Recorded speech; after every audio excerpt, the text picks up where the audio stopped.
जय श्री कृष्णा दोस्तों, मेरा नाम है गौतम और स्वागत है आपका हमारे चैनल दी अल्केमिस्ट में। भगवान श्री कृष्ण भगवत गीता में कहते हैं कि मैं ही सबकी शुरुआत हूँ।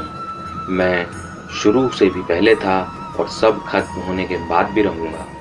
सब मुझ में है और मैं सब में हूँ। जो भी तुम छू सकते हो, देख सकते हो, चख सकते हो या सुन सकते हो, वो सब मैं ही हूँ।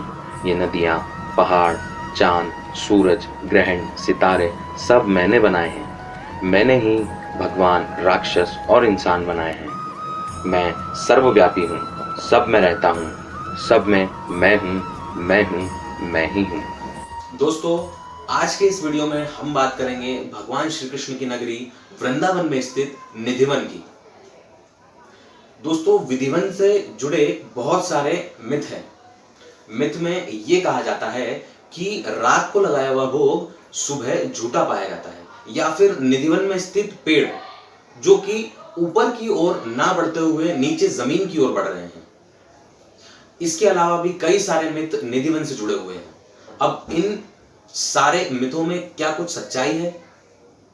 क्या ये सारी रहस्यमयी चीजें वहां पर घटित होती है? इन सभी बातों का खंडन करेंगे आज के हम अपने इस वीडियो में।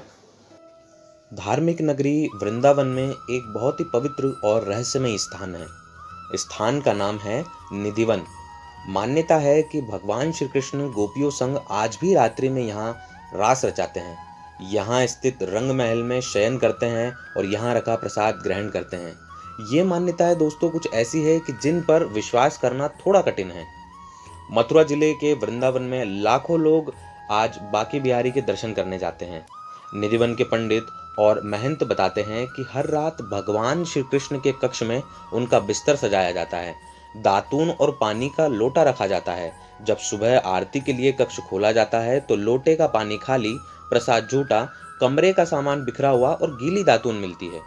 आश्चर्य की बात यहाँ ये भी है कि आमतौर पर पेड़ों की शाखाएं ऊपर की ओर बढ़ती है, लेकिन निधिवन में मौजूद पेड़ों की शाखाएं नीचे की ओर बढ़ती है।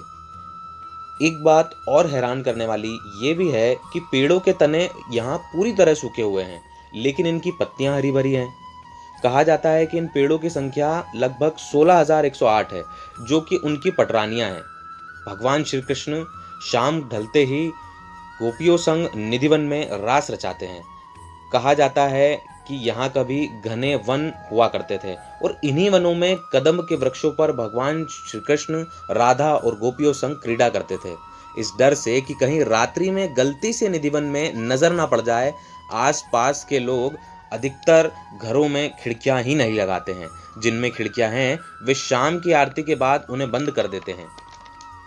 ऐसा नहीं है कि निधिवन की सच्चाई जानने के लिए कोई उत्सुक ना हुआ हो या कोशिश नहीं की गई हो, लेकिन कहा जाता है कि जिसने भी रात में निधिवन में रुकने की कोशिश की वो अगली सुबह नहीं देख पाया। यहाँ कुछ साधु संतों की समाधियां बनी हैं, जिन्हें यह कहकर प्रचारित किया जाता है कि ये वे लोग हैं जिन्होंने यहाँ रात में रुकने की भूल की।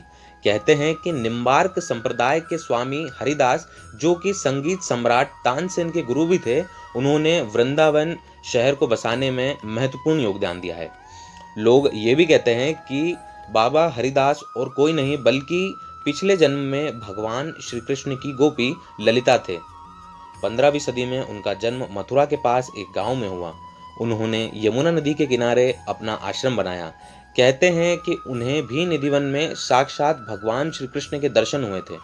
एक और आश्चर्य की बात जान लीजिए दोस्तों, हम इंसानों पर तो लगाम लगा सकते हैं पर जानवरों पर नहीं। निधिवन में दिन भर बंदर और अन्य पशु पक्षी अटखेलियां करते हैं, पर शाम की आरती के बाद वे भी ये स्थान खाली कर देते हैं और रात्रि 9 बजे के बाद यहाँ नाम मात्र के लिए भी कोई नहीं होता। इस रहस्य का पता लगाने की कोशिश देश के कई बड़े न्यूज़ चैनल्स भी कर चुके हैं, पर उनके हाथ भी कुछ विशेष नहीं लगा। हालांकि यह विषय धार्मिक आस्था से जुड़ा हुआ है और काफ़ी रहस्यमय भी है, इसलिए ये बड़े स्तर पर जांच का विषय है।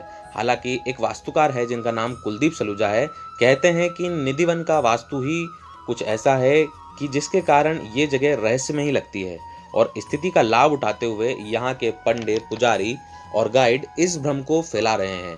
वे ये भी कहते हैं कि वन परिसर में इतनी बड़ी संख्या में यानी कि 16,108 की संख्या में पेड़ हो ही नहीं सकते। क्योंकि परिसर इतना बड़ा है ही नहीं। तो दोस्तों, ये थी कहानी वृंदावन में स्थित निधिवन की।